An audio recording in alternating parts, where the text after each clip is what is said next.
Maintenant, nous allons laisser la parole à Nicolas Labonne pour la dernière communication de la journée. Et Nicolas est spécialiste des systèmes d'information.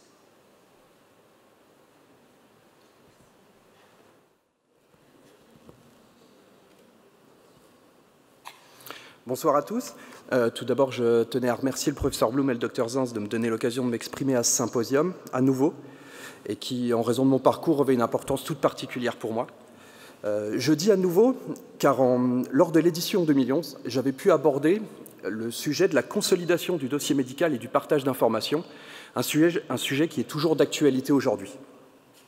À l'heure hospitalier, j'avais présenté la manière utilisée pour constituer comme un super dossier radiologique dont l'épicentre était le PACS. Nous importions alors, par un processus de DICOMisation un peu rudimentaire mais efficace, toutes sortes de données utiles à l'enseignement ou à l'analyse, comme des photos de biopsie, des photos et des vidéos de manœuvres cliniques, de l'anapath, des photos d'actes de radiologie interventionnelle. Ici, par exemple, pour un cas de SAPHO, ou encore ici pour un cas de chondrosarcome du pied.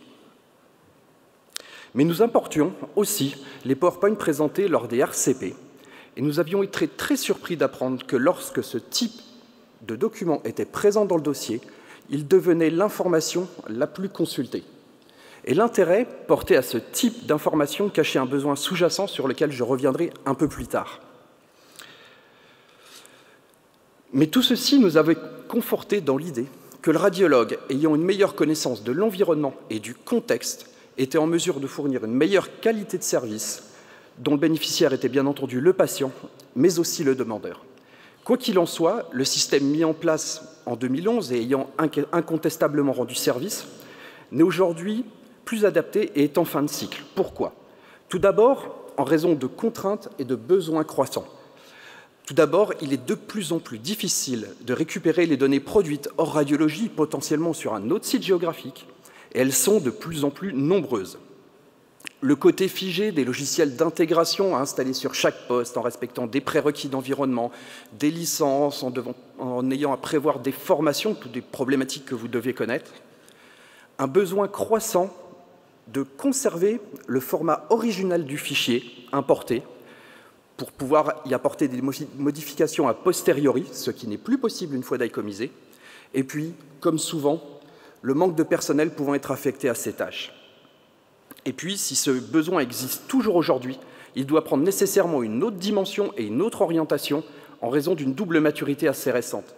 Tout d'abord, une maturité organisationnelle et politique incitant fortement à la convergence, au partage, et ce, d'abord au sein de l'institution, puis à l'extérieur via le GHT, et pourquoi pas en inter-GHT si cela a un sens dans l'optique de construire un vrai parcours du patient.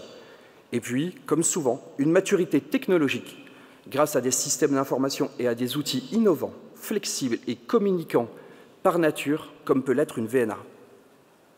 C'est pour ces raisons, mais aussi pour quelques autres, que nous sommes à un moment fort, une véritable rupture, quand le système mis en place en 2011 n'était finalement que les dernières évolutions incrémentielles d'outils existants, pour certains à bout de souffle. Mais si je reviens en 2018 et sur ce même besoin, comment se manifeste concrètement cette rupture? Tout d'abord par la mise en place d'un système multicontributeur et multidirectionnel. Grâce à la VNA et à la mise en place de workflows adaptés, nous sommes aujourd'hui en mesure de fournir un espace d'expression commun dans lequel chaque acteur de la prise en charge du patient va pouvoir contribuer, soit pour lui-même, soit pour l'ensemble de l'équipe de soins. Je tiens à préciser que cet espace d'expression commun n'est ni synonyme d'anarchie, ni de perte d'autonomie, et encore moins d'uniformisation à outrance. Un projet VNA est avant tout un projet organisationnel et d'interopérabilité dans lequel il convient de respecter les spécificités de chaque spécialité, faute de quoi c'est l'échec assuré. Mais prenons un exemple concret permettant d'illustrer cet aspect collaboratif et contributif. Madame X, 65 ans, est en consultation dans le service de maxillofacial. Elle est envoyée en radiologie pour un bilan. Voici l'IRM. Peut-être êtes-vous perplexe. Laissez-moi vous afficher la photo ajoutée au dossier lors de la consultation par le service de maxillo via la VNA.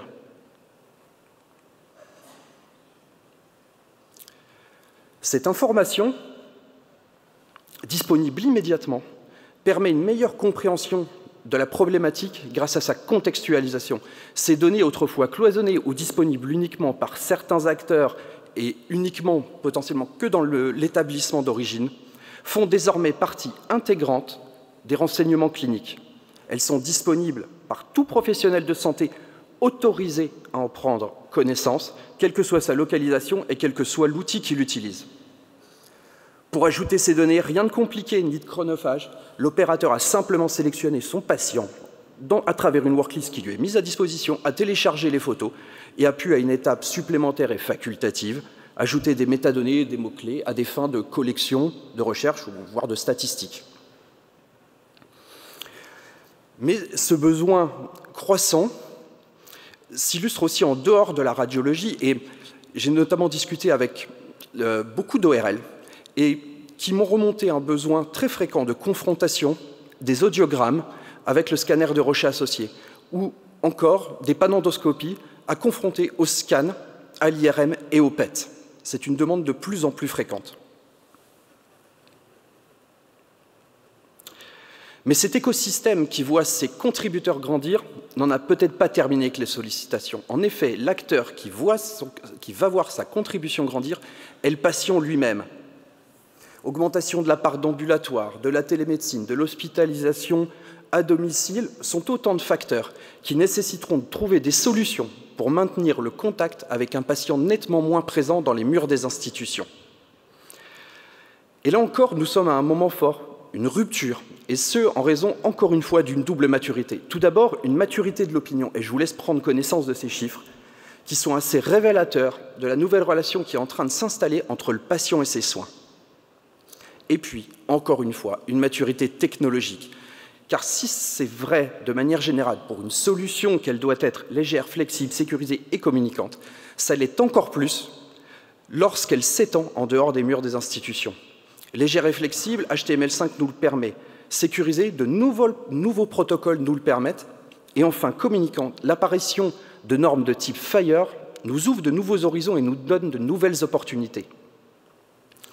Je me permets de m'arrêter quelques instants sur FHIR, pas tant pour la norme en elle-même que pour le changement de paradigme qu'elle provoque. FHIR est le dernier né des standards d'interopérabilité HL7 et il repose sur la notion fondamentale de ressource ou une ressource et l'unité de base de l'interopérabilité. Ces unités de base, qui représentent les éléments fondamentaux des soins de santé, une admission, un patient, un praticien, un état au sens de problème ou encore une prescription de médicaments, ils peuvent tous être récupérés et manipulés juste par une adresse web qui leur est propre. FHIR repose également sur la notion de 80-20, non pas comme on peut l'entendre parfois, que FHIR se concentre sur 80% des problématiques et se fiche du reste. Il s'agit plutôt d'inclure une fonctionnalité si 80% des systèmes d'information l'utilisent, se concentrer sur l'essentiel. Cela revient à ne pas se focaliser sur des sujets ponctuels ou sur des sujets sur lesquels des désaccords pourraient encore subsister. Et puis, le kit de développement faisant partie intégrante de la norme nous promet une utilisation rapide et efficiente. Et pour toutes ces raisons, on peut penser que FHIR va contribuer fortement à ce changement de paradigme. En effet, boostés par des nouvelles normes plus faciles à maîtriser, certains industriels grand public qui développent aujourd'hui des produits pudiquement appelés de bien-être commencent à franchir le Rubicon. Et le mot santé est clairement assumé. Et j'en veux pour preuve notamment Apple, qui fournit des outils permettant de créer des applications de recherche médicale, mais aussi des applications qui vont aller monitorer les signes vitaux, fréquence cardiaque, glycémie, température, qui vont pouvoir les analyser et les communiquer. Ou encore, ces applications qui vont pouvoir permettre de recenser au même endroit tous les événements santé de votre famille via les objets connectés de chacun ou via une saisie manuelle. Ces données produites en masse viendront un jour frapper à la porte des institutions et il conviendra de les refuser ou de les accueillir. Et dans ce cas, l'impact sur les systèmes d'information sera considérable tant sur le volume que sur la capacité à les traiter. Enfin, finissons notre voyage dans le temps des symposiums en revenant cette fois-ci à l'édition 2016. Le professeur Bloom, dans son introduction, nous avait fait part de son analyse quant à la position de la VNA sur le cycle de hype. Après un lancement de technologie assez classique, après un surenthousiasme, la VNA était en 2016 au fond du gouffre des désillusions, principalement parce que la VNA n'était pensée que comme un produit et pas comme des usages, parce que la VNA était principalement pensée comme une solution aux problèmes de 2016 et ceux d'avant, et pas comme la solution suivante. Aujourd'hui, la VNA a certainement fait du chemin en travaillant sur les workflows, sur les usages et sur son positionnement dans l'environnement du praticien. Mais je laisse bien entendu un droit de réponse au professeur Bloom quant à cette nouvelle position. C'est dans ce sens que je voudrais conclure en rappelant 2 points. Plus d'acteurs, plus de sources et plus loin. Et l'on voit ici qu'une fédération et une organisation vont être nécessaires et que la VNA peut certainement y jouer un rôle. Une VNA est plus qu'un outil d'économie d'échelle, de stockage long terme ou de migration de PACS. Et puis, qui dit volume, dit besoin de pertinence. Et j'évoquais au début de ma présentation les PowerPoint du RCP qui étaient devenus les informations les plus consultées. Ce qui est clair désormais, c'est que ces informations représentaient ce besoin de synthèse et de pertinence si utile aux praticiens dans un volume de données de plus en plus grand. Enfin, comment ne pas évoquer l'intelligence artificielle? Aujourd'hui, la littérature met surtout en avant le rôle de robot radiologue, parfois un peu par sensationnalisme. Mais autant qu'un outil d'aide à la décision, voire à l'analyse automatique, l'intelligence artificielle pourrait certainement jouer le rôle de sélection des informations pertinentes en regard du contexte. Et ça serait là une excellente manière de positiver ces nouvelles technologies et de se demander comment faire en sorte qu'elles soient à votre service, vous, les médecins. La réponse se situe certainement dans ce qui fait le moteur de l'intelligence artificielle, qui vous appartient et sans lequel rien ne sera possible, les données. Et c'est pourquoi il est nécessaire de leur donner l'infrastructure, l'écosystème qu'elles méritent et qui permettra de faire face à ces nouveaux défis qui vous et qui nous attendent. Je vous remercie et je vous souhaite une très très bonne soirée.